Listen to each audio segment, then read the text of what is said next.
Ladies and gentlemen, what is good? It is Monday night, so you know what that means. Black Baseball Mixtape podcast. The entire crew is here with our very own special guest from the Thursday show as well. So everybody's in the building because we've got emergency issues to talk about. We've got blockbuster deals to talk about. We've got all kinds of drama and melodrama. And dare I say, Flobo, fascinating things to talk about That's your when it word this comes to week. everything that's going down in Major League Baseball.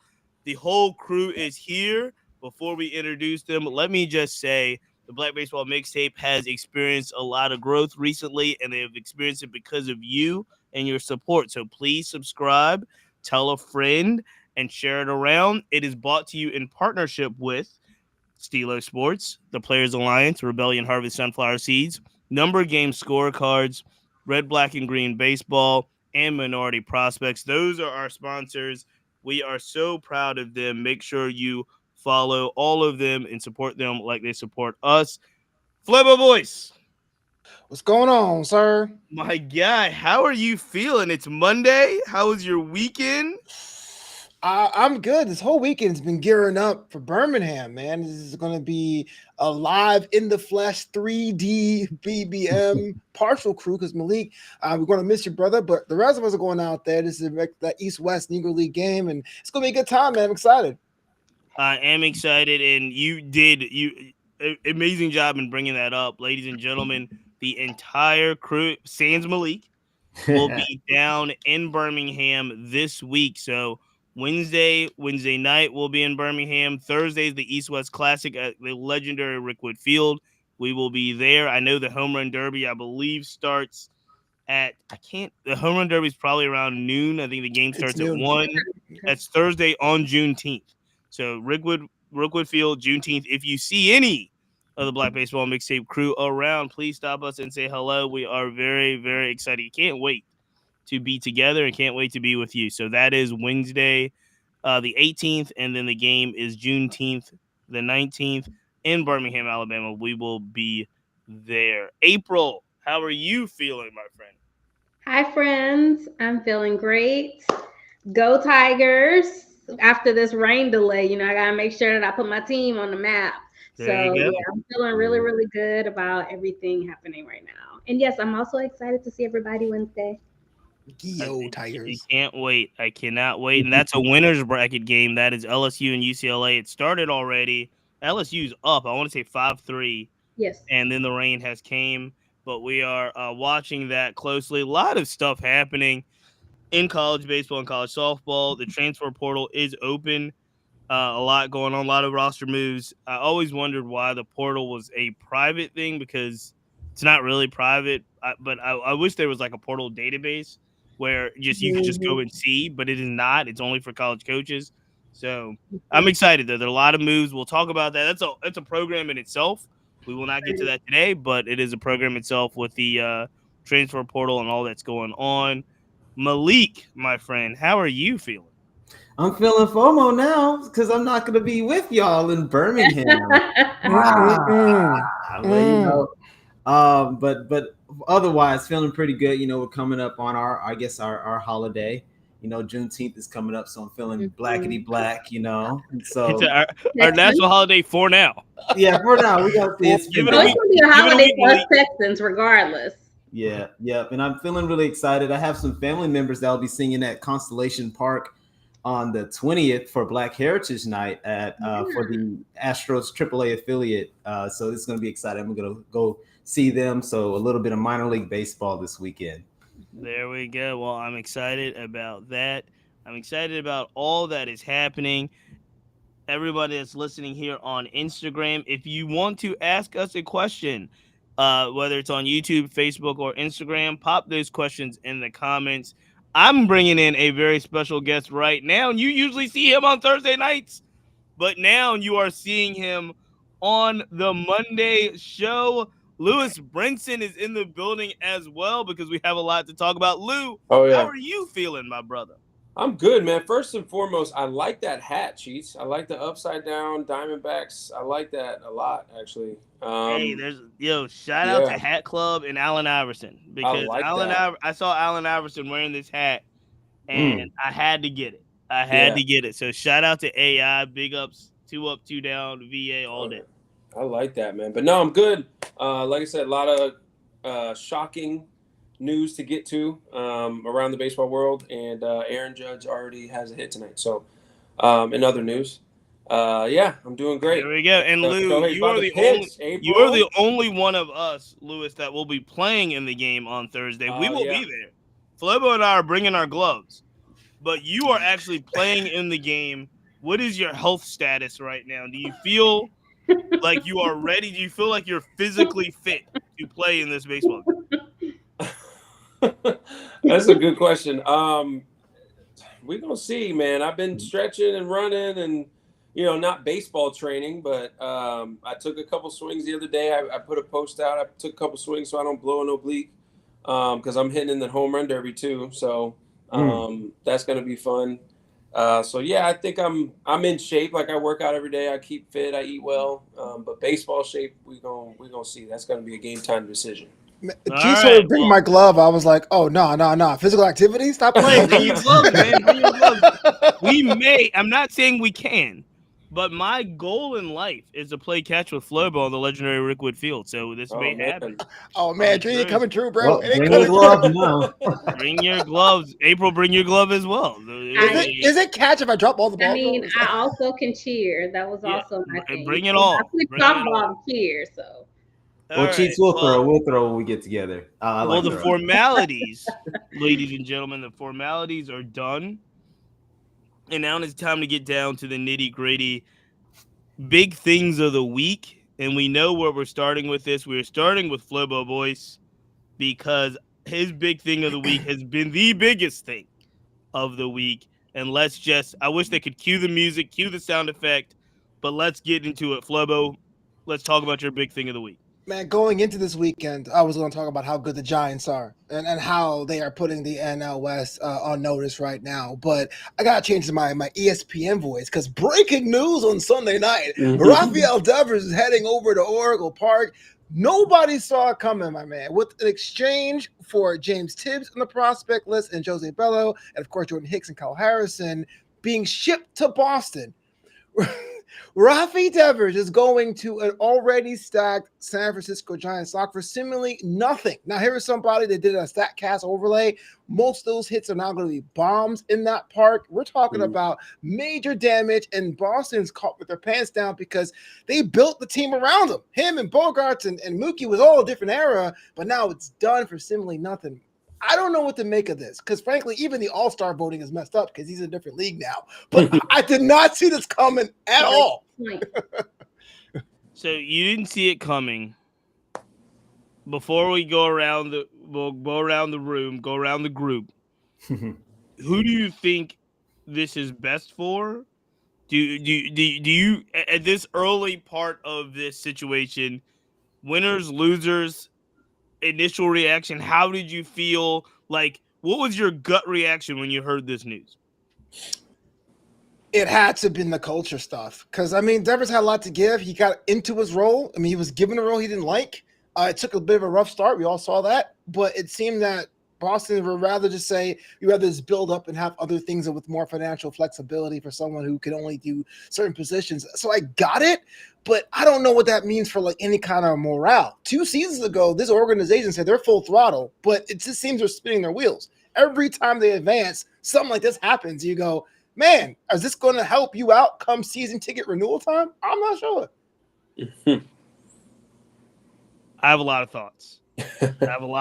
But I'm going to go around. I'm going to be diplomatic. I'm going to be the most diplomatic host I can be and share the wealth. Lou, you are in to weigh in on this particular topic. Initial thoughts about when you heard the deal was, and then maybe secondary thoughts. Like when you start to, what's your initial thought? And then what did you start to think about after you got past your initial kind of first gut reaction?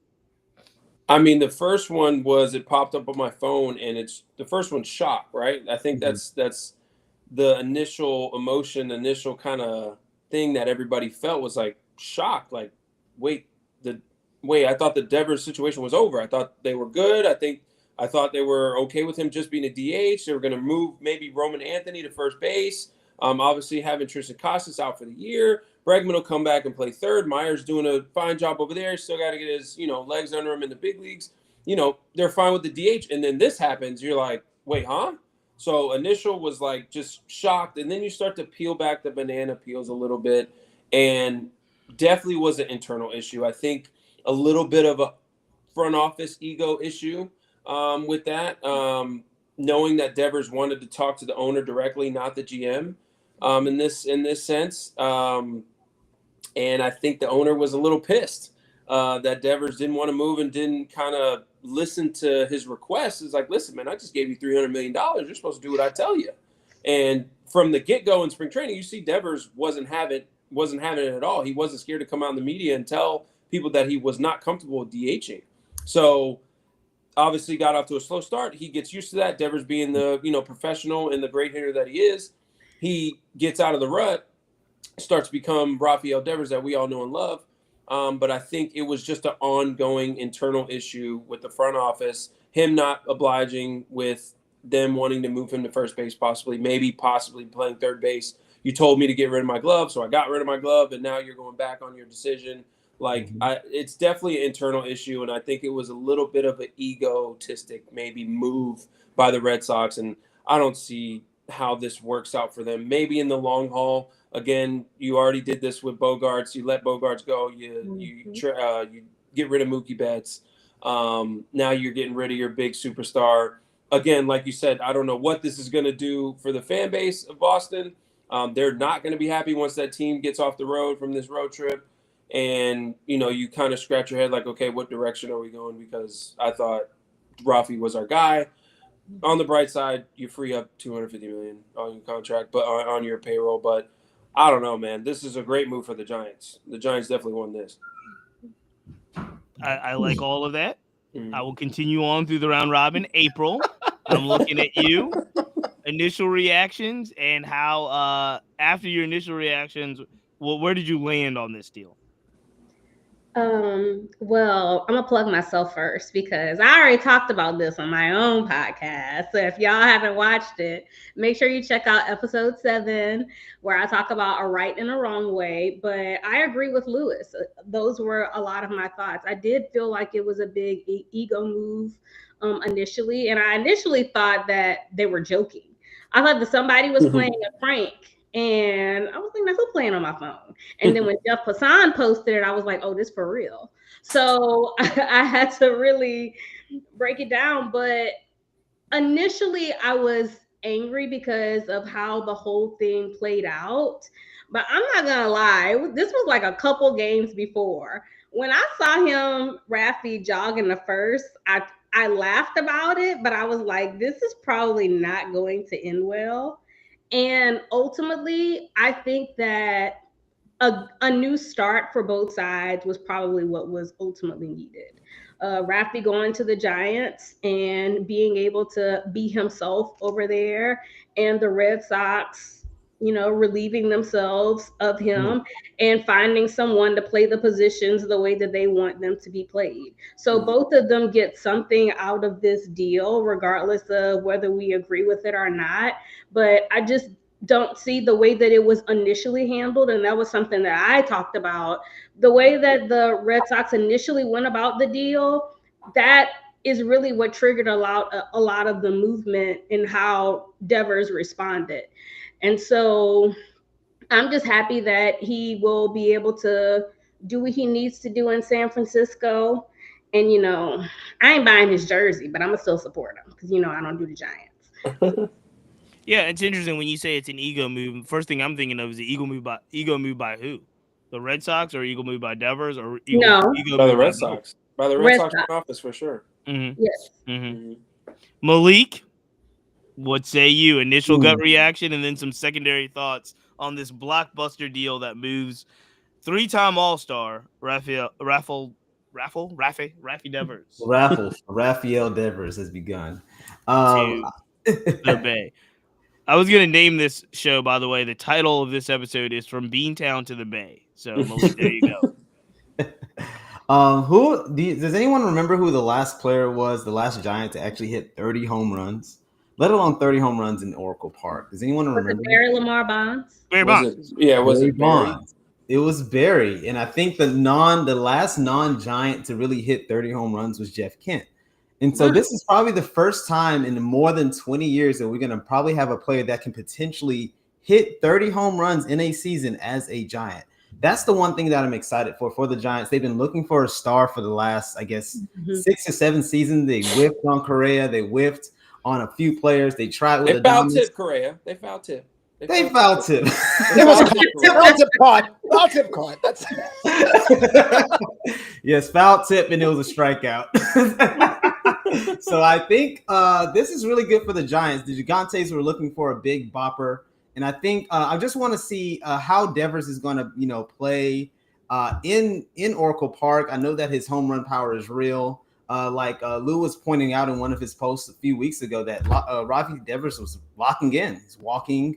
He's hitting the ball as hard as he ever has. He's probably embarking on one of his hallmark seasons with Boston, even while he was angry. Yes. So for Boston, I really do see, even though they're relieving themselves of this $250 million, who wants to save billionaires' money? Who cares about how much money these billionaires are saving? And the return that they got, I mean, is really putting a lot of pressure on the young players that are on that course. So you have the Roman Anthony's. We're excited about him. Now he's going to be able to DH. But we got Christian Campbell. We got Marcelo Meyer. Some other players that are coming up through the minors. Franklin Arias. It's going to put a lot of pressure on that young core. And so that's really my biggest concern. A lot of the fans are going to be really upset about this. But my initial thoughts was great for San Francisco. Everybody's talking about Boston because that's the East Coast team. Everybody's wanting to see how they're doing. But, San Francisco's been looking for a guy who can hit some home runs in that park. And finally, they got a guy who can do it.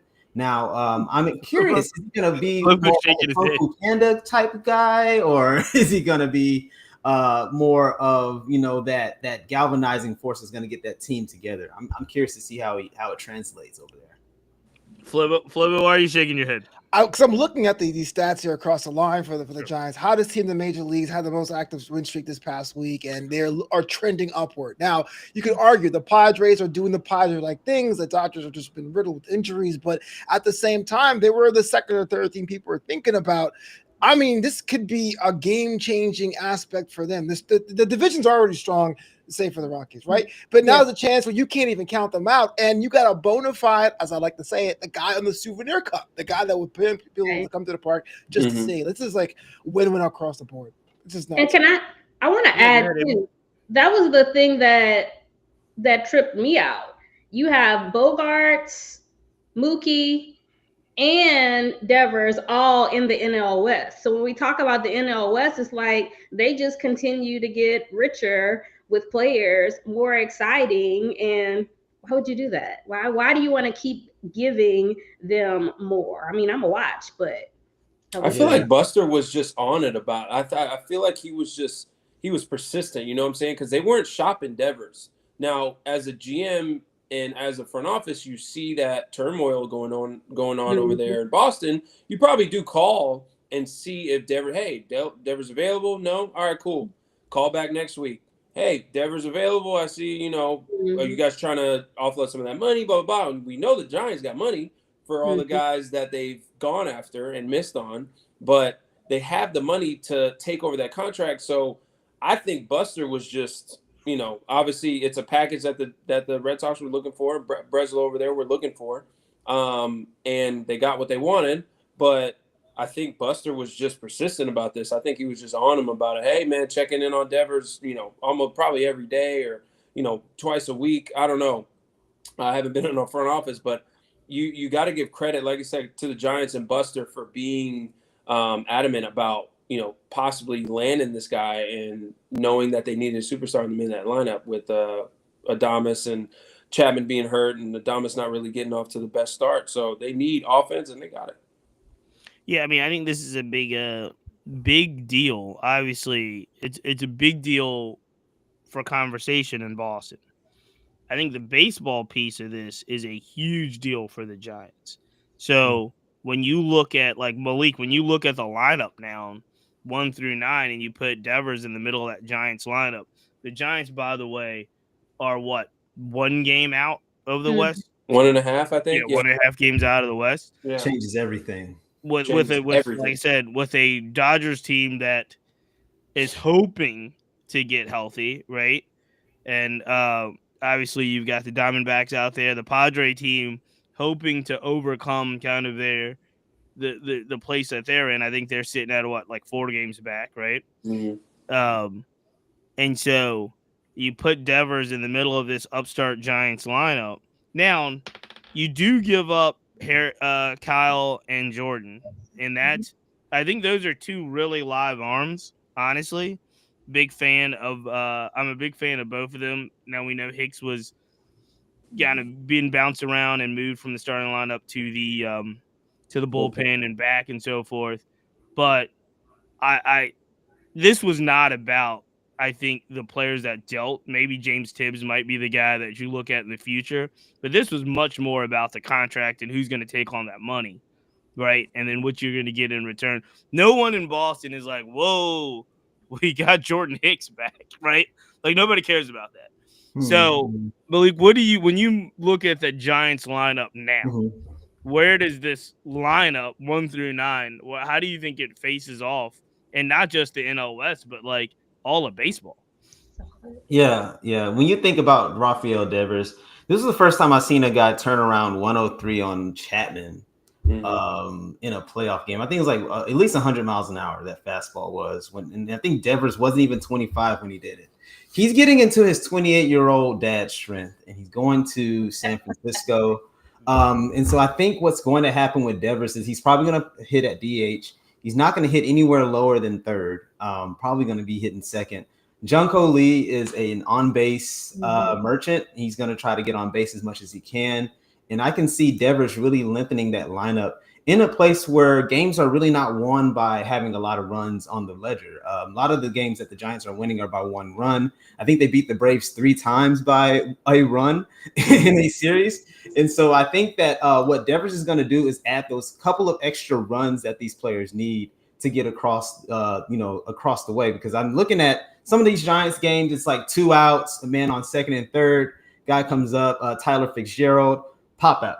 So these kind of things are going to get mitigated with Devers being in that lineup, getting on base at a high clip that he is getting on base. And so really gives them some threats to work with in that lineup. So it'll be interesting to see. You said you don't think he goes lower than 3. I've seen some potential lineups, and we'll see. That puts Lee leading off, Adames batting second, and then don't forget about Ramos. Like, Ramos is having another all-star year. They've got him at third, Devers at fourth. Yeah. Flores is in there. Yastrzemski's in there. Dom's doing his thing so far. Right. The Giants also, again, they're bouncing people up and down. Dominic Smith and Jet Johnson just signed with the Giants. They're in the rotation. They're in the lineup just about every day now. So it is, I just think it's a formidable, one of the best lineups in baseball when you put Devers in there. And let's not forget, one of the things that we've kind of got caught up in all of the controversy and all the hype is the fact that after a miserable start, one of the absolute worst starts we've seen in a very long time, and obviously from Devers ever, but in baseball as well, he turned this thing around. He was leading the Red Sox in batting average. He was leading the Red Sox in home runs. He was leading the Red Sox in RBIs. He was leading the Red Sox in OPS. So he was back. Obviously, the Red Sox just came off of a sweep of the Yankees. They're still, like, I think they're sitting second to last in the AL East, but the AL East, like the NL West, has got like a jumble of good teams, and then the Orioles, right? Which I know we said last week. Don't look now, guys. But the Orioles are starting to win some games. But I'm not looking. but the Red Sox are, I think they're second to last, but they're only 6 games out of first, right? They're 1 game above 500. So you're looking at all of these things, and then you deal your best hitter out of the lineup with basically no real immediate help to replace this. So I'm with you guys. I think frustration kind of just boiled over between two sides. And there's a lot to ask about that, and I will continue to ask about it. But I guess as we kind of put a bow on what we think could happen, I do want to ask who was right and who was wrong. Because I'm talking about in the whole Devers situation from the very beginning, from the bringing Bregman in and probably not consulting Devers to the put your glove away, you're not going to play third base, you're just going to be a hitter, to the get your glove back out, we want you to play first base, to the I'm not going to play first base, to the we gave you 11 years, $330 million, and you're telling us what you're not going to do. And now there's another thing that's happening before I go around and ask just who was right and who was wrong. The other thing that's starting to happen now, and it's already started, and I don't know the full extent of the relationship between David Ortiz and Devers. They're both Dominican. They both, one is obviously beloved in Boston, and one right now clearly is not. Even though I do think the fire is a lot more to management as well. But it's been quoted already as Ortiz saying, "Oh, I've reached out to Devers off and on through the years several times. He never returned my calls. He did not know or did not want to be the face of the franchise in Boston." So these like little hit pieces. This is what Boston media does, by the way. Yeah, they do that. Start to leak out and start to continue to leak out. And they will leak out about the character of Devers. Devers has already said and is quoted to being said, for San Francisco, he'll play anywhere they're asking him to play, anywhere on the field. That's something that obviously he was not giving to Boston. They won't ask him, the though. relationship had already deteriorated. But as we go around, is there a right? Is there a wrong? Who was right? Who was wrong? Lou, I'll start with you. So at the beginning, where we starting maybe before even spring training, the Red Sox are considering getting Alex Bregman. And if you're in that front office, you are in talks with each other that, hey, we got a possibility, we got a chance of getting Alex Bregman to play third base. Now, you giving Devers that type of money, you put that franchise tag on him. Usually that guy, and I've played on a team where the highest paying guy was $11 million, and they would call in that guy and consult to him, hey, we're looking to do this, we're looking to do that, we're looking to do this. So in this situation, to not only to keep him happy, I don't even want to say keep him happy, because again, we're talking about owners that have billions and billions of dollars that could care less. Just go out there and do what I tell you to do. So just to, out of respect for the player, because Devers is your franchise guy, he's your best player on your team, best hitter on your team. I called Devers and, hey, listen, man, it didn't sound like they did that. Hey, listen, we're going to get Bregman. We got a chance to get Bregman. This is what we're looking to do. We're looking to move you to DH. Now, I think if they let him know, he might have still been upset, but I think if they let him know before spring training, before he shows up to spring, and then Devers signs, and now, hey, you're going to DH. And you see he's confused, like, what? No, I play third base. I'm a third baseman, blah, blah, blah.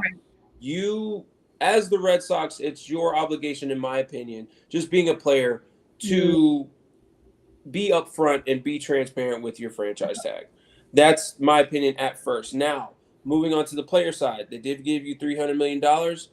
You're supposed to be, everything and all things for the team. Now, I still think that Devers is a good teammate, because Bregman has said it, and there's guys in that clubhouse. Hey, man, we love Rafi Devers. We love having him in the clubhouse. He's a great clubhouse guy. He's a great teammate. He does everything that a teammate should do in the clubhouse. Now, listening to those players and watching how those players react to him hitting walk-offs, hitting home runs, getting on base, getting big hits, those guys still were pulling for Rafi Devers. It's not like, you can tell when guys are not really for, hey, yeah, good job, and then they kind of go about their business. No, they were all over him during walk-offs and everything, because he was a good teammate to those guys. Now, was he a good guy to the front office? Maybe not. That's why he's not there anymore. But in my opinion, the Red Sox are in the wrong more so than Rafi, just because, hey, you guys were not transparent with me from the start of this thing. Maybe if you guys were transparent with me at the start of this thing, I might act a little different. But that's player perspective. That's my opinion. I think the Red Sox were a little wrong in this, and they handled it really badly, and they just let it snowball and let the media get a hold of it, and now you got different narratives going everywhere. So I think the Red Sox should have handled this a lot better, in my opinion. Flebo, what do you make too? I'm going to ask you the same question, but what do you make too? There are now reports again, Boston media, all of the Ortiz was one, link in the armor that said about Devers. There's another part that's coming out now that says Devers took great offense or was very upset when he heard the news that rookie Christian Campbell volunteered to play first base. And he said that he looked at that as a kind of a threat to his stature or, something that was very upsetting. Now, we know we talked about in the past, after everything went down with Costas, we saw Christian Campbell taking ground balls at first base and working even in the news after Devers said he wasn't going to play first base. But now it's coming out, a great piece on Yahoo Sports that says he was, took offense. Do you make anything of that he took offense that the rookie's like, hey, I'll play anywhere? And a rookie that just signed a 7-year extension, by the way. Right. So here's like it's player versus expectations of the city. The Boston is a very complex, a fascinating town, as Cheats would say. It's a very fascinating town. I know what that's the word of the day. It's fascinating is the word, and I understand. If you're a rookie trying to get on the show, you'll do whatever. Like my video game rookie in the show is doing whatever because I'm still in AAA Albuquerque. I get that.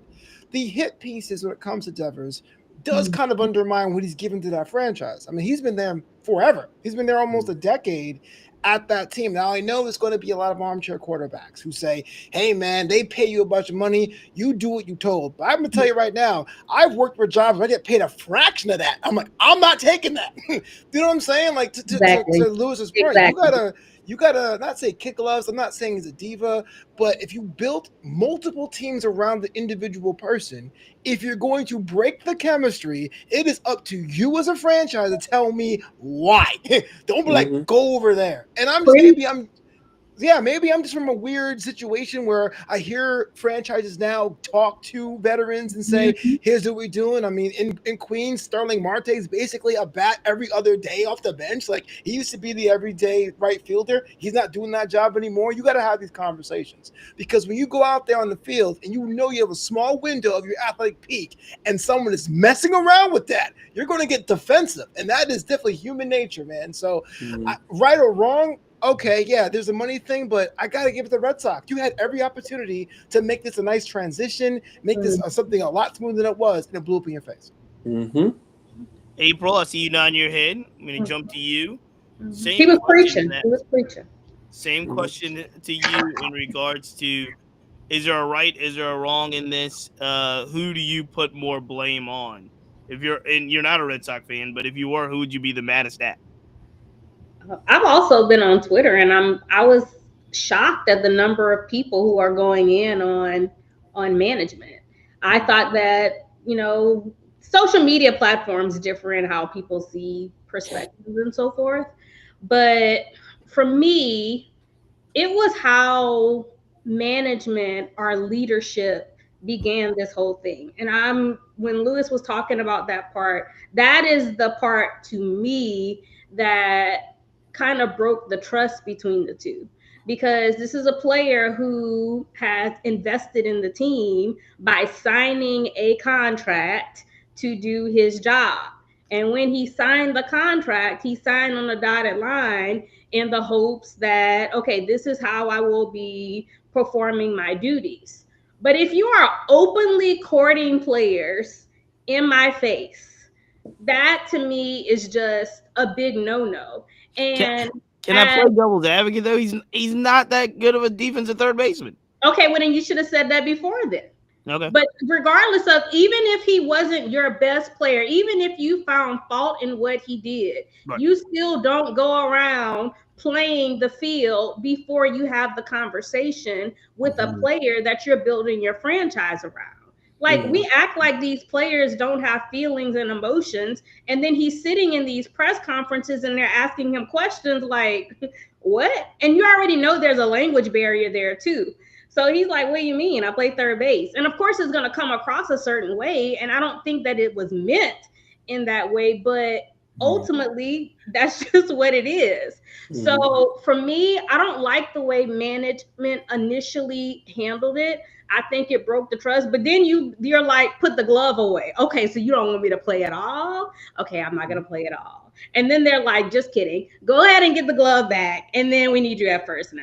So it's like, now you're playing with me. And I will say, as a worker, when you're doing stuff like that, it makes you feel devalued. What do I have to offer you in your program when you keep telling me, well, we like you, but we only like you here, or we only like you whenever you do it this way, and I'm paying you, so you still need to do it my way. It's just way too much power moves.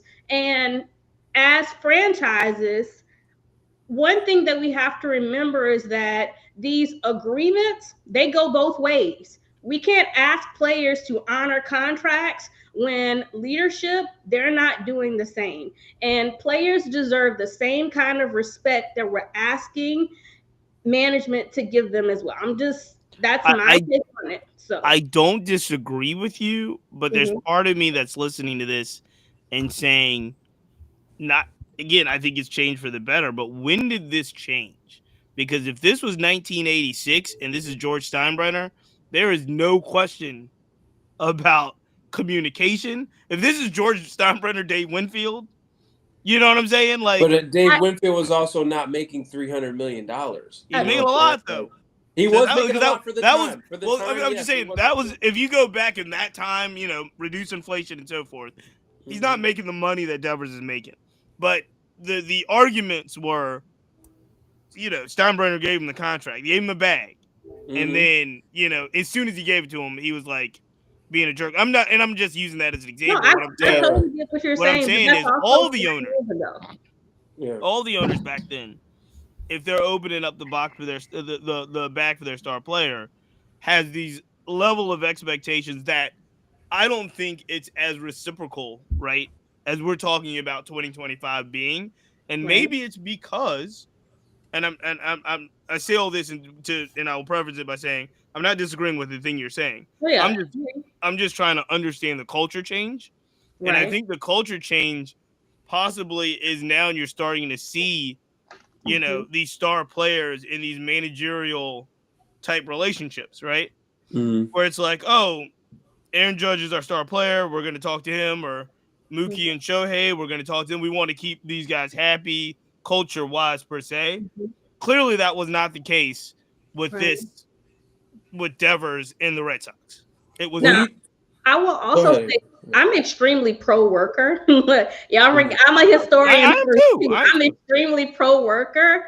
But the last thing I will say is, for the Red Sox, and this is why I think that they are more in the wrong, it's a trend. It's not like this, just like, you're not keeping your best players. So as a fan, what am I doing investing in you when I don't even know what to look forward to? Like, should I go to the games anymore? Should I buy the jersey? Like, what exactly am I investing in regards to this team and its future? And that is the uncertainty that the Red Sox have given not just fans, but fans of the sport.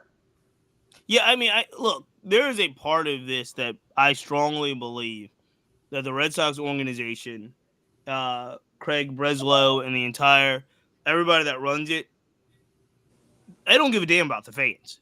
Yep. Like, there's a part of that that's like, oh, the fans, throw the fans out the window. They don't care about the fans. I think they have a atmosphere and an aura and a culture there where it's like, if Fenway's there, they're going to come no matter what, right?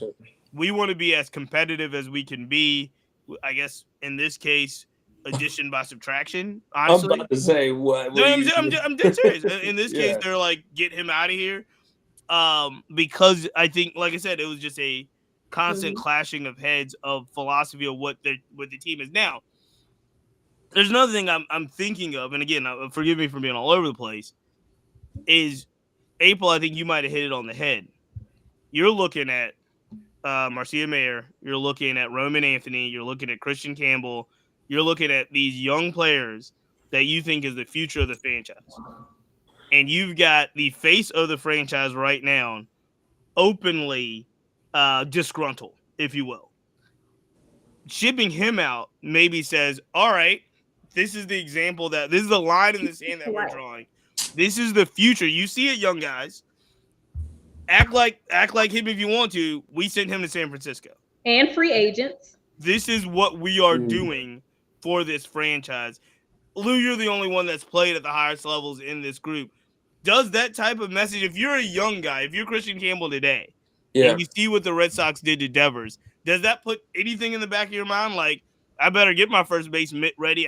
Hell, I might as well get catcher's equipment ready if they ask me to do it. Yeah, I mean, for that's funny, but for Christian Campbell, I mean, yeah, he hasn't paid his dues yet. Rafi Devers has paid his dues. So you can't talk to we're still grown men at the end of the day. Like, I've had, altercations or situations where, somebody whether it's training staff, whether it's coaching staff, whether, whoever it is in the clubhouse, like, hey, like, we've gotten into it. Hey, man, we still grown men at the end of the day. Like, yeah, you're a coach, or yeah, you're here, but like, don't talk to me crazy. You know what I'm saying? So like, we can have a grown man, man-to-man conversation, but there's certain guys, again, that have paid their dues. Christian Campbell, Roman Anthony, these guys haven't paid their dues yet. So you got to do whatever I say. You got to do whatever the veterans say, and you damn sure got to do whatever the front office says. So in those guys, yeah, they're looking at this situation, man, I better fall in line, because this could be me one day. But Devers being, from the Dominican, those guys have a completely different mindset, especially when they get some money. Now, I'm not saying that that's the end all be all for them, but at the same time, as soon as they get some money, man, and money like he got, and they know they're good, and they know who they are on that field and what they mean to that organization, they're gonna act different. They're gonna act some type of way. And that's exactly what Devers did. He was like, listen, man, I'm your best player. I got the most money on this team. I'm Rafi Devers. I think I deserve a little bit more respect than you guys being able to be transparent with me. And shout out to his translator, because Rafi was saying some craziness, and he had to flip it on the fly. He had to flip it on the fly. So shout out to his interpreter. But yes, Christian Campbell and Meyer and Roman Anthony are looking at this situation like, dang, man, we better fall in line if they tell us we need to move, or tell us what position they want us to play, because they ain't playing. But also, that, like April said, that is a message to free agents as well. Like, you're not just going to come in here and tell us what you're not going to do. So, yes, and I think that's not such a good thing for free agents to think that going into Red Sox. It kind of runs like a dictatorship a little bit. But, I mean, storied franchise, beautiful ballpark, beautiful fans. They're expected to win. This does put a lot of pressure on their young guys, but yeah, if you're Christian Campbell and these guys, like, especially now because they got to pay their dues, you're falling in line. But I don't think that's the right message you want to send players, coming to play for the Red Sox. Malik, I'm going to give you the last word on this. I tend to think this was a Devers thing too, because like you said, David Ortiz is for the Dominican. Now, David Ortiz didn't want to play positions, right? He was just a DH and wanted to be a DH, right, at the time. But obviously, he was embraced by Red Sox Nation. He loves Red Sox Nation. They love him back. He seems to love everything about the organization, loves him back to this day, because he's even, kicking a little bit of salt on Devers, right, as we go through this. So personalities are different. People are different. The Red Sox have had beloved franchise players that seem to, in the face of all the things that I think is wrong with Red Sox Nation, seems to be endeared forever there. So do you think this was more of just like a Devers personality thing and clashing with like leadership and kind of the environment there? Or do you think this is a larger cultural type of like issue, right? A wider spread issue? I think Boston. I think about the Devers trade at the very beginning. And from the very beginning, the Devers deal was purely reactionary. We have a situation where they have let go of pretty much their franchise player in Mookie Betts by trading him to the Boston Red Sox. Down the line, that didn't work. We have a situation where Bogart's probably their second best hitter, franchise hitter. He's gone. And so Devers was really all impulsive. And so you have a situation where they sign this player to a 10-year contract.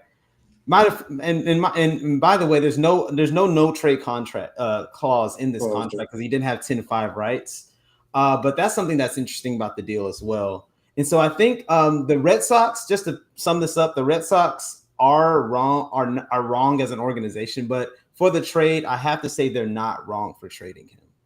And the reason why is because the Red Sox has never had a consistent regime. We think about the Yankees. They've had their GM for probably more than 20 years. The Red Sox, they kind of change leadership every time, I guess, ownership feels like they need to. Or it's all by impulse. Chaim Bloom pretty much built up the farm that Breslow is benefiting from right now. So they can trade Devers. And so with this situation, I feel like the Red Sox are always going to be a little emotional with their moves. And it also just shows the true distance that the ownership has with the fandom and then in the management as well. But I'm going to have to touch on what you just said, April, because you said it's management. If you ask Dave Martinez, it's not management or coaching's fault. So We're not get into that. we are going to get into that. And this is a good segue as well. Great conversation. I know we're going to keep it going. The interesting thing is now both sides are both really excited. The Giants obviously think that they've got a player that can make them a World Series champion. And the Red Sox management was quoted today, ownership and all of those guys says, hey, don't be surprised if you look at the second half of the season and we won more games than anybody thought we were going to win. Because I do think, Lou, they're looking at this as a addition by subtraction situation. Which, again, the numbers right now say you need a Devers in the middle of that lineup. But, hey, look, you get the young guys up there. Bregman gets healthy. Who knows? To see if they can get some momentum, and they could be in a situation where, dare I say, my O's were a couple years ago, where they got a lot of young guys, and people did not think that they were turning the corner as early as they did, and then they're in the playoffs 2 years in a row. So we'll see. There's a lot to learn from this. Lou, my brother, I appreciate you. You better be right. They better be right. I hope those guys work out. I really do. You know what? That's a good point, too, because we say that as fans, like we say they better be right. I actually think the Red Sox.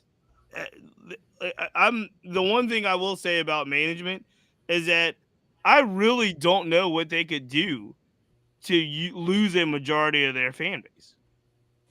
You've already said it.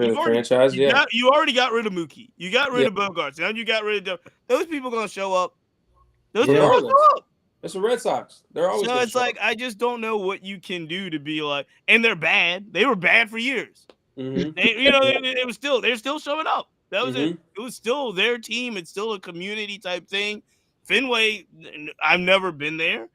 I've been told from other people that go to modern baseball stadiums that one of the best. It ain't all that.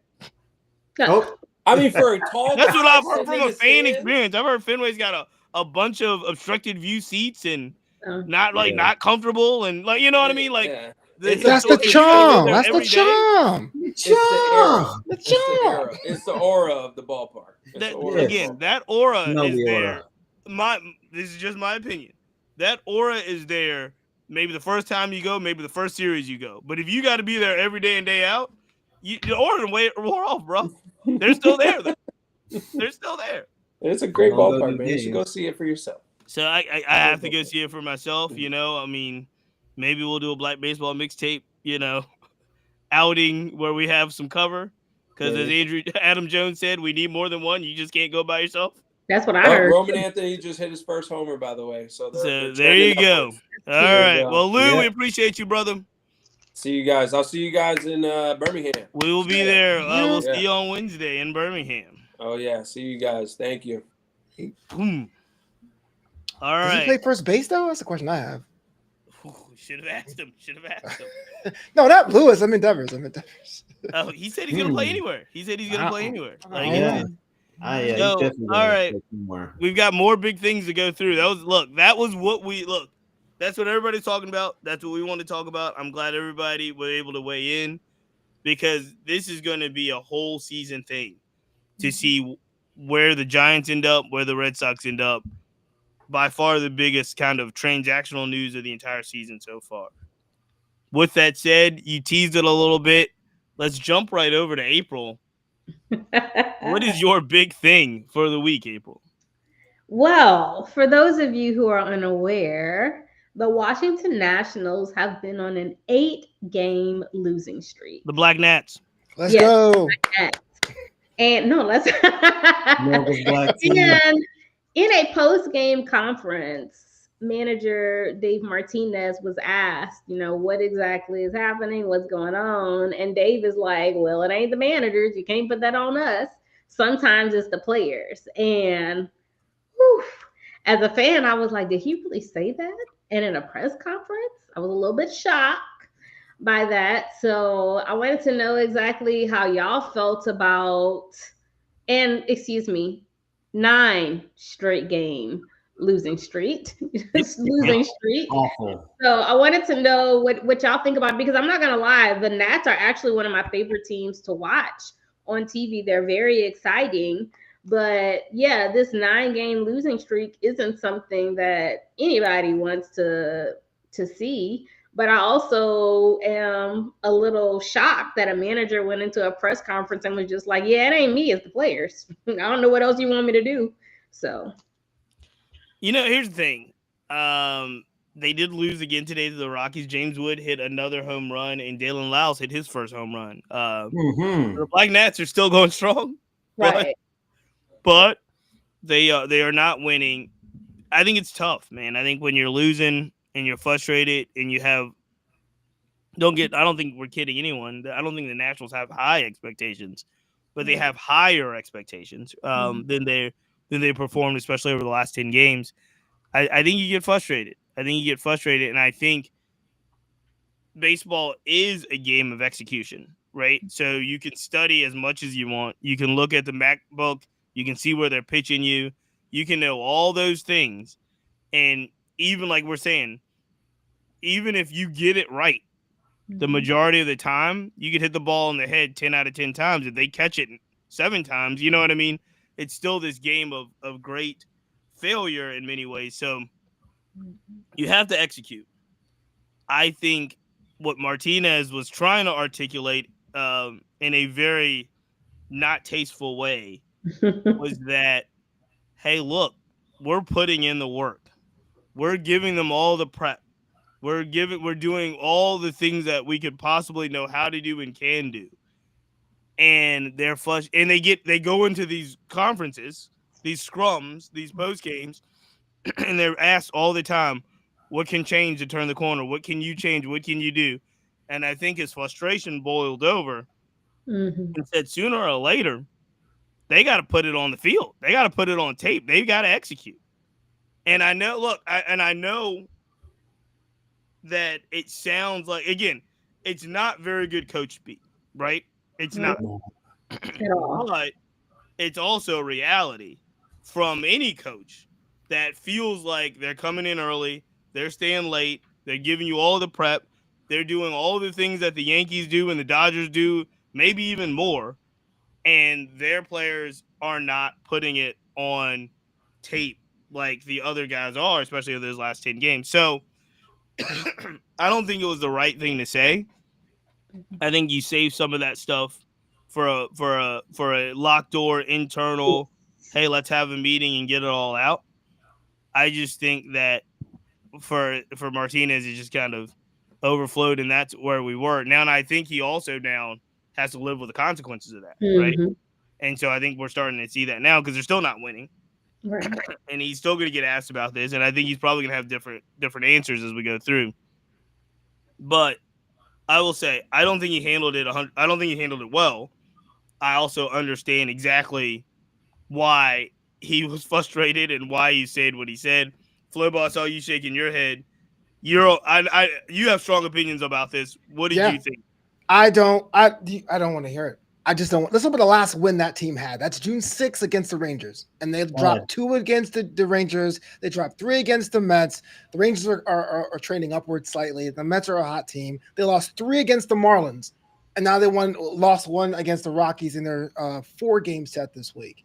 And the thing is, there's a reason why we call the captain the skipper, right? You go down with your ship, you promote your ship. There's 101 ways you could have said that. You could have been like, we got to work on some things. You could have been like, the team is not where I want it to be. We could be extra practice will happen. But the fact you're like, oh, it's all the coaches. Unless the coach is like your best man at your wedding, that did you no favors. And on top of that, last season, or even 2 seasons ago, that was always what the Nats had to deal with. A bunch of young, rowdy men of a certain breed out there playing the game. You did not help that at all. So, yeah, I think coach lost the locker room. And I understand culture is a big part of it, and culture comes with the players, not the coach. I get that, but you do not say it that way. You tell them we're working on it, and then you get chew them out later. And I don't understand what level of frustration that caused you to boil over in June to push you that way. You didn't lose the NLCS. You didn't get out of the playoffs. It's June. So are you not ready? Are you not mentally prepared for the role? Didn't say that. What do you say, Malik? It's a little bit of both, but it's definitely like we were talking about with Boston. It's an emotional reaction to frustrations that the Nats have been going through. But if we want to take a real deep analysis in what he's saying, if he's saying that the players, like to your point, Cheats, if the players need to perform, it's not on account of the young players. CJ Abrams still over at 800 OPS. James Wood is the second best hitter in the NL. We also have Alex Call hitting the ball. I think that Garcia has still been hitting the ball a little bit. You know, he doesn't have a lot of impact, but he's still getting on base. Some of the players that are veterans, you know, Nate Lowe, hasn't been hitting the ball up as we used to. Josh Bell still kind of trudging along here. Some of the veterans are probably going to need to step up here. But if we really look at it, it's coming down like I have to agree with Flobo. We have 3 players on this team that are hitting at an above average clip. With that alone, you should be able to string together some wins. It's hard to see the best left-handed power hitter right now next to Soto not being able to put together some wins for a team. We see pitchers go on stretches like Paul Skeens where he can do everything he can and still not get a win. Jacob deGrom a few years ago, which is kind of the same example. But you got a great shortstop, a great left fielder, and you have a few young players that are actually doing the best they can. It's hard for me to buy that it's just on the players and that they just have to put it on the field. There's going to have to be some analysis into the bullpen decisions, into the lineup construction, into some of the on-base decisions. These are all coaching, and so I can't really put it all on these young players, especially not on the young Black Knights. They're performing. What do you? And let me also add too, like I love what y'all said. When I initially saw it and heard it, I was like, oh my gosh, I can't believe that he said this in a press conference. And something that I've noticed as of recently is that some of the managers, they're a little too comfortable talking that way to reporters. And I'll say, like, as an LSU fan, Brian Kelly does it all the time. He is always throwing LSU football under the bus. And for fans watching it, our first reaction is like, bruh, you forgot that fourth and 1 play that you did. So fans don't forget certain moments, but when you're able to name players who are productive, I do wonder how it feels to hear your manager in these press conferences talking like that, and you like, but I just hit like 2 home runs and you saying that is on the players. So do you want to throw the players who are performing under the bus? How does that make them feel whenever they're going out there and playing their hardest? But that is your train of thought to the public as well. I mean, I think that's interesting because I do think as a manager, you lump the team together, right? I don't think you go out there and say, everybody's not performing except for CJ and James, right? I think you're saying. I see what you're saying. I think you're saying, hey, as a team, they're not doing they have to execute. And again, the funny part is when you listen to some of the players that were quoted after that, they did say, yeah, the coaches are the first ones in, the last ones out. Like the coaches are giving us a lot of information. Some of it, it's interesting because I talked to Lou about this quite a bit, and we talked to a lot of pro players about basically getting too much information, being too coachable, kind of ruin their careers, if you will, right? We just had a conversation with Nico Goodrum and Lou and a bunch of other players that were like, hey, I didn't really start doing I didn't start succeeding and I started doing my own thing. Like I was taking in so much information and I was trying to be all of these things. We had the same conversation with Chandler Simpson when folks were like, hey, Chan, you got to like bulk up and hit more home runs. And he's like, I'm not a home run hitter. He only found success when he stopped really trying to be other things. Right. But I say all that to say, I don't think Martinez, especially in that conference, in that speech, articulated anything well. I think, like you were saying, frustration, maybe like familiarity, maybe he was too comfortable. I think if he had to take it back, he would. I do also think that there is a thought for anyone that's coaching anything. Anybody that's coaching anything, that you're not the guy on the field. And that's very, very frustrating when we're not executing the way we know. Like, trust me, I coach a bunch of 10-year-olds. I know, we have really good baseball people around these 10-year-olds. Fundamental-wise, high-level-wise, whatever. We can tell a 10-year-old, hey, look, get up there, be aggressive. If it's in the zone, swing the bat. And what do a lot of 10-year-olds do? They watch 3 pitches go right by down the middle of the plate and go back into the dugout.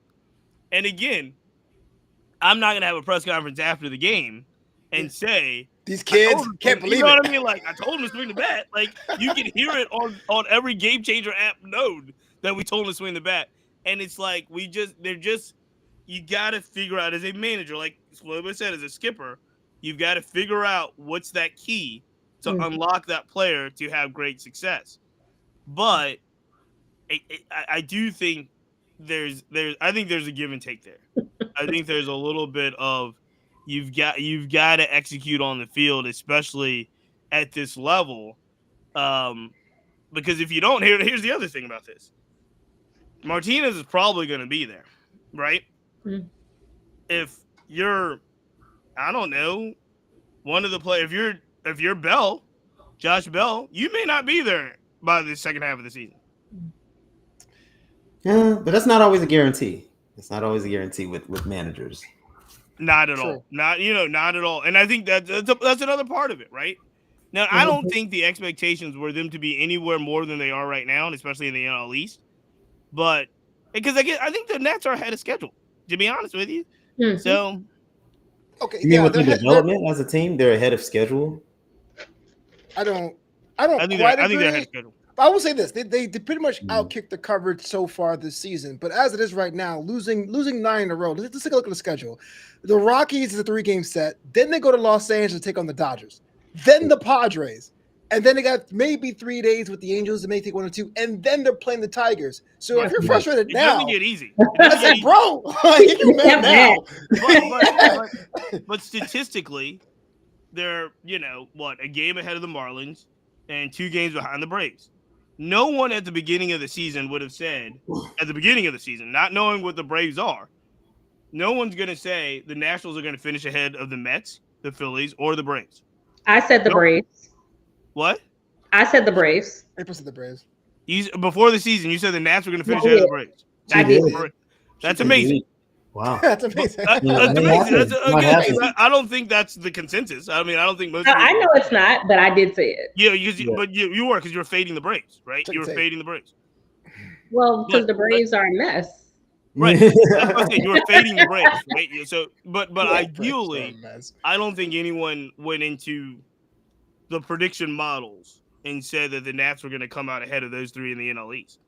So they're exactly where I think most people thought they were. And I think what happened is, like you were saying, they were ahead of schedule. So people started to have high expectations on these young stars. And now they've lost 9 games in a row, which does happen in baseball, by the way. Right. Streaks happen, but the little tour they're about to go on, bless their hearts. Yeah. Prayers. Like, you got the Dodgers coming up, you gotta take at least a game with them against the Marlins. At least one. I'm not trying to underwrite the Marlins, but the Marlins and Rockies back to back. At least 2 out of 3 with the Rockies, right? This is not good. This That's is what it. I'm saying. I don't know if the speech worked, Cheats. I don't know if the press conference is supposed to light a fire under players. You know, sometimes players respond to a little media jab. They look on their phone and like, oh man, I got to turn up against the Rockies. I guess it didn't work, so we're gonna see. Right. So, all right. Before we go to the last big thing, and we are coming up on the hour. I'll be short on this. I know Flobo wants to talk about this a lot. I do. I'll be short on this because I believe my thing was this just tracking the season that has been the Los Angeles Dodgers. My bold statement was I think the Los Angeles Dodgers, the 2025 Los Angeles Dodgers, are the most fascinating team in all of sports, on and off the field. I think they're must-see TV. I think they're compelling. I think they're high drama. Forgive me. And I think they're doing all of this in a backdrop of a city that is in turmoil and civil unrest and ICE raids and all kinds of things. And I think that it is just really, really like compelling, interesting, and something that I can't take my eyes off of, because it seems like by the time I made the reel last night claiming the reasons why I think the Dodgers are just high drama television action, they had another incident with the young lady that was singing the national anthem and the Dodgers organization telling her that they're going to sing it in English today, right? And she's like, nope, I felt compelled once I got out there to sing the national anthem in Spanish in support of what's happening outside the walls of Dodger Stadium. Kudos to that young lady for standing up for her convictions. Then it comes out afterwards that she's been banned from Dodger Stadium. So I was learning things as we speak. I didn't know they were setting up like ICE raids in the parking lot of Dodger Stadium. These are all things that I just think make for such a high drama, interesting team, with the fact that they're 43-29. Now, and again, they're not the 162-0 that I thought they were going to go at the beginning of the season, but there's just something with the Dodgers every day. And even this late in this evening, the news breaks that Shohei's former interpreter Ippei is going to jail for I don't know. He reports to jail tomorrow for several years. Dang. So I just Flobo was upset with me. I was. Maybe I used the wrong word. But from everything that's happened on the field to a lot of the social collisions that I think maybe it's to their credit, it seems the Dodgers have hung together as a team through, even though they are diametrically opposed. Like the Kike Hernandez statement on the ice raids comes out the same week that Kershaw's writing Bible verses on his pride hat. I think that this is just must-see, fascinating, high drama of a team, and I do think that they're the most compelling team in all of sports. Flobo, you disagree? I don't say I disagree. I think it's an absolute train wreck, and I do think this is a product when your team is owned by a consortium. That's going to happen, and the more as baseball matures, you're going to be more Atlanta Braves LLC and more Guggenheim management partners. So they have a lot of rings to kiss. I get that, but you did the Finish Your Breakfast, by the way, a fantastic series. Check out the Black Baseball Mixtape on Instagram every morning. Cheats does it before you get up, get your little slice of news there. Fascinating is such a generic term. I didn't know what you were trying to say. You're like, oh man, Kike. He really was giving me a hard time. He's like fascinating. texting me. He's like texting me. What is fascinating? What does this mean? Are you support? Are you against it? Maybe compelling. Maybe compelling's a better word. Because I really do. I'm not a Dodger fan. I can tell. I'm tuned in to the Dodgers. Not necessarily. I'm tuned into Shohei pitches tonight. I'm going to be watching tonight against the Dodgers Padres. But I'm also going to be trying to figure out what the hell's going on in that city? How is the team responding to this? Who on the team is responding to this? Are the conservative Dodgers mad that Kike Hernandez made a statement and said, this is my second home, this is my city? Because clearly no one else came back. Nobody backed him. Yeah. Well, that's what I'm trying to say. Kike made his statement and nobody said jack.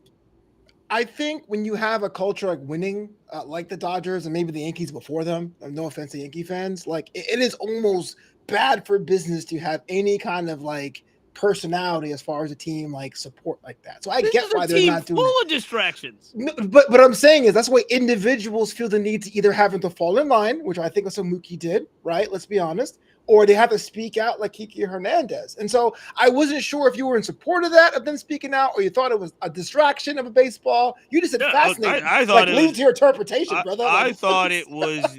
I wrote it because I made a separate post about Kiki Hernandez on the Black Baseball Mixtape grid and commended him for having, I think, the most guts on the entire team.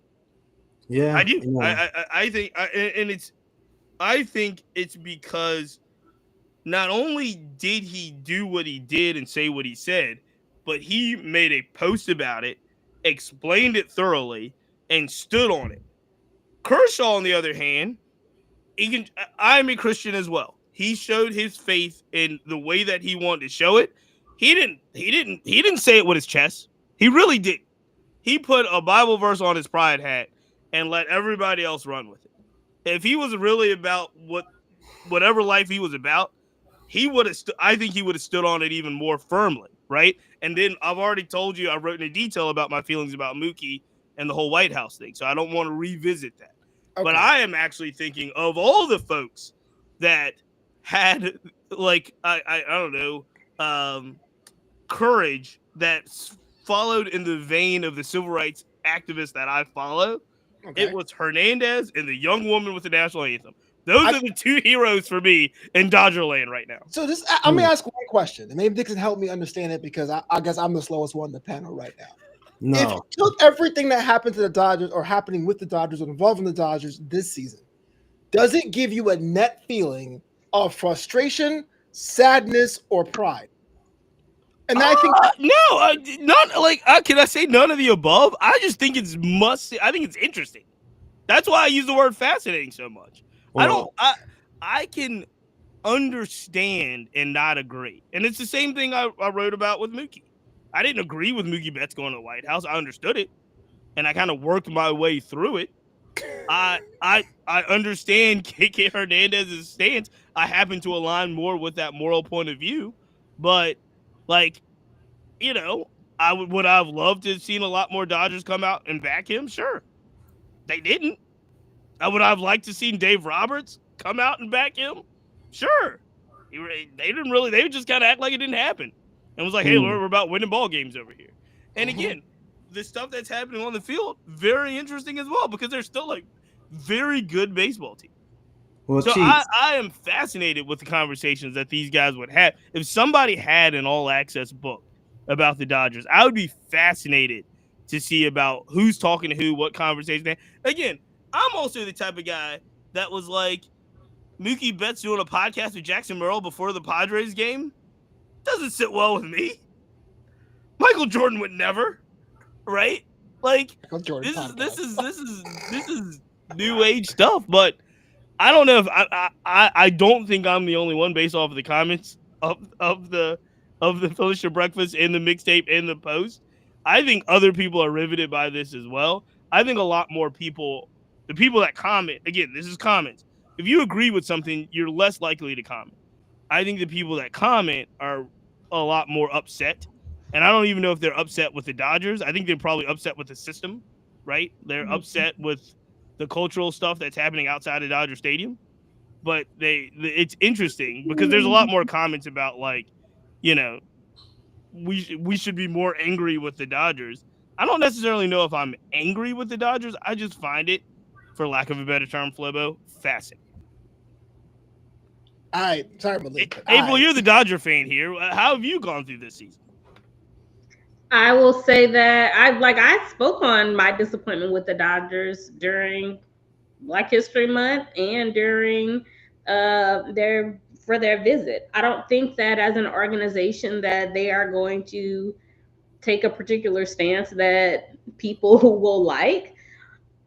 And from a minority perspective, I find it quite interesting for being the pretty much integral part of integrating baseball and then you have a large fan base of uh, Latino Americans. It's very Yeah, interesting. not There, large. In Major League Baseball, they have the the, largest Latino population you're right, fan base. They have the the large. largest Asian American Ironically, fan base, and they do have a large Black fan base for the stuff that's happened in the past. One thing that I was talking to someone about this, and it kind of shifted my perspective from a player's perspective. Now, Clayton Kershaw putting the thing on his cap, that didn't surprise me because he's spoken up on previous occasions. Like he's given written letters and whatever else explaining his portion. I don't expect him to do that every single year. So him doing that, that's just a continuation of things that he's always done. But someone mentioned to me that a lot of times we have to remember that the activists that we know, like what you've discussed with civil rights activists, it's not always going to look the same way for many athletes today. And some of them don't want to take away from the movement. And I know you may be like, well, they're the face of the franchise, or they are the face of it. But say, for instance, me, like I'm someone who does things, you don't know what I'm doing, but I'm active in different ways. And their point was not to discount players because you don't see them actively doing it, but they are putting their money or they are doing things behind the scenes. And that is something that many of them want to portray to do in other ways because it's not to hide behind what they're doing. It's for the focus to remain on what the focus is. So I completely understand that perspective, and it kind of shifted my punitive way of me looking at it because I'm always ready to I'm a boycott somebody in a hot second. But it was just a perspective that I wanted to throw out there to everyone who was listening. All right, Malik, I see you in there. Do you want to jump in on this Dodgers conversation while we still have some time?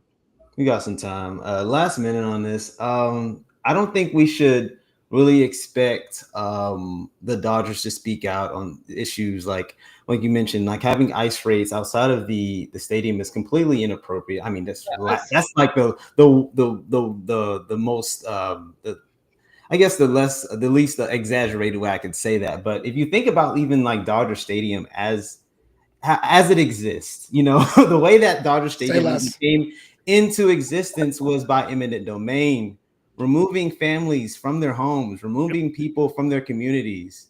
Latino people, Mexican Americans were removed from their homes. People were deported during the 1950s, and it's going on today. So I look, and it makes us really have to wonder and just question, like, you know, when we see teams speak out about issues, you really have to kind of dig into the history. How much do you care about the communities that are coming out to the ballpark? How much do you really care about the Latino community? There's a lot of people who have been going to the games that are terrified to even step outside now.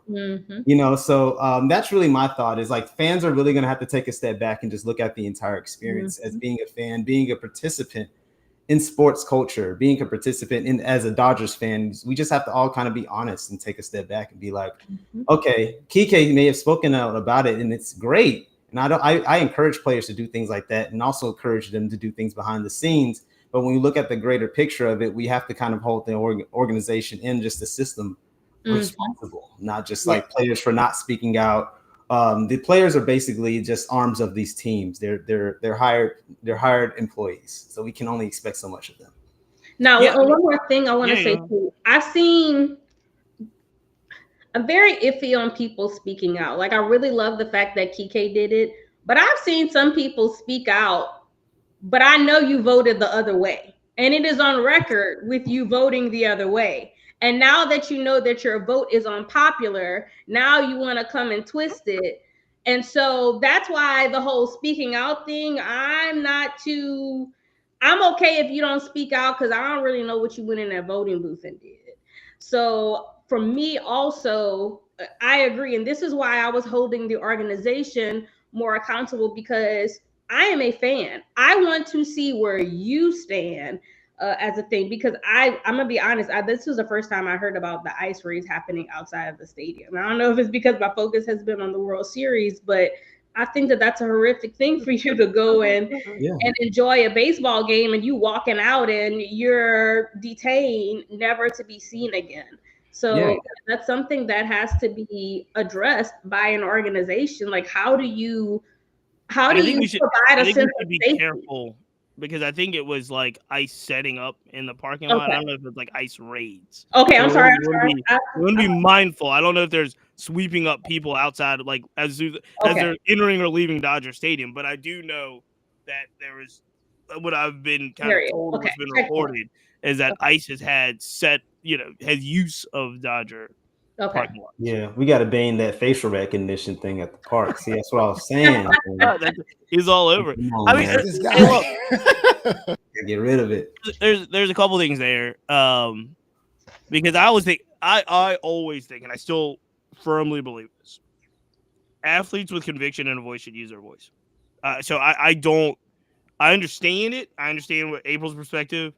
I also think athletes that have conviction and a voice should use their voice. I strongly believe that. I believe that very strongly and very passionately until, because again, if we were talking about this about other situations, if you star player X don't feel like you can speak out or make a stance or talk about a cultural issue, what do you think rookie X is going to do?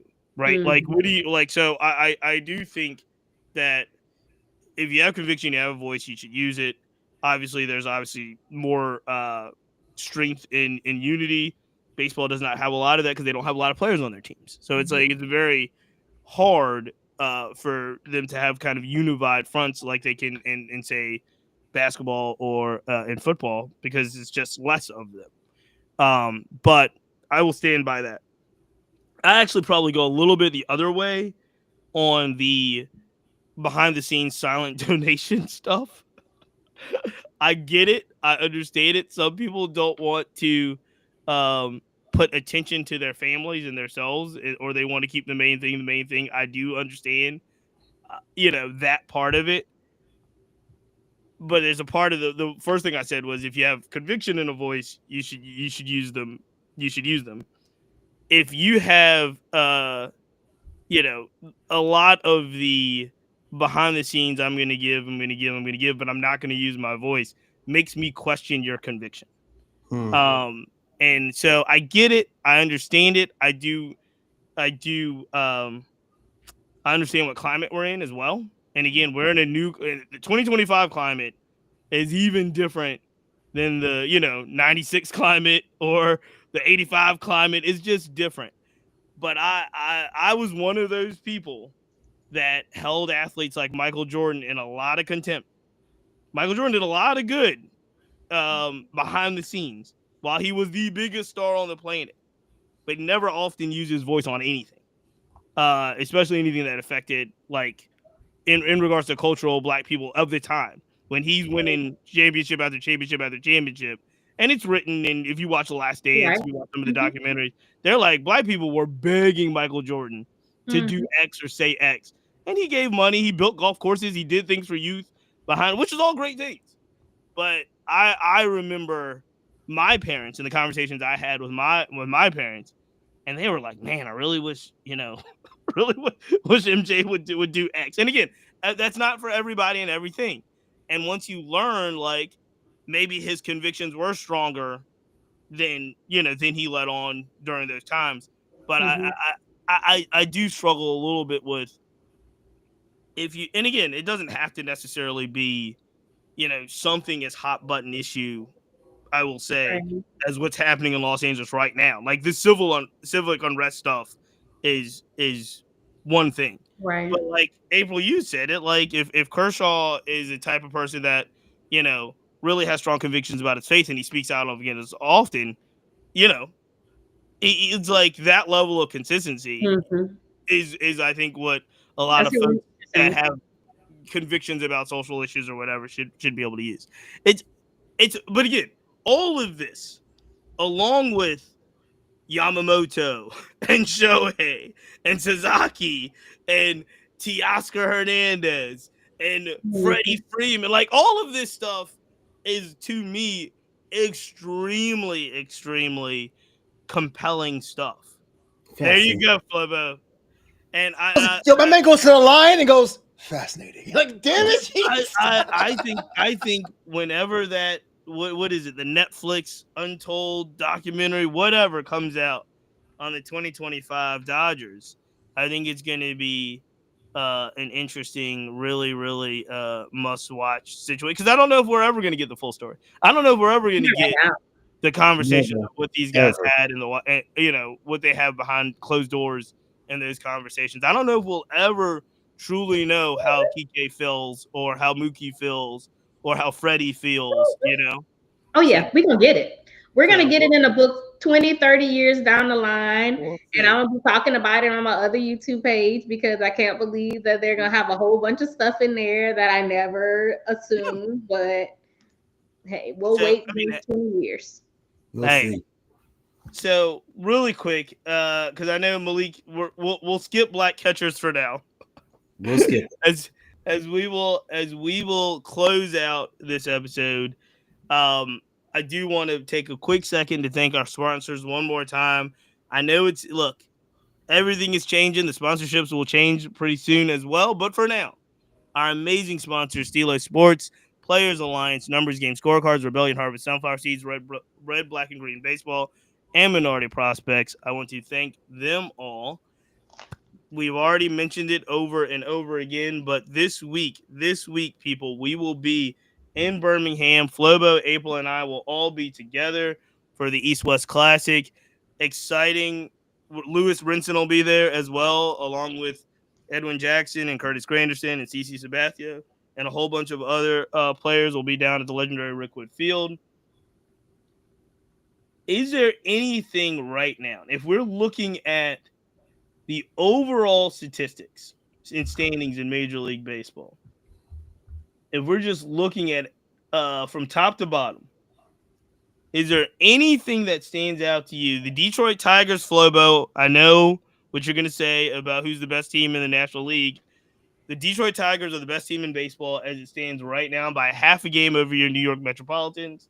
Mm-hmm. Chicago Cubs, Dodgers, Phillies, Yankees, Astros, Giants, Padres are all up there. Go to the bookend of that. The Rockies are historically bad. The White Sox are still very bad.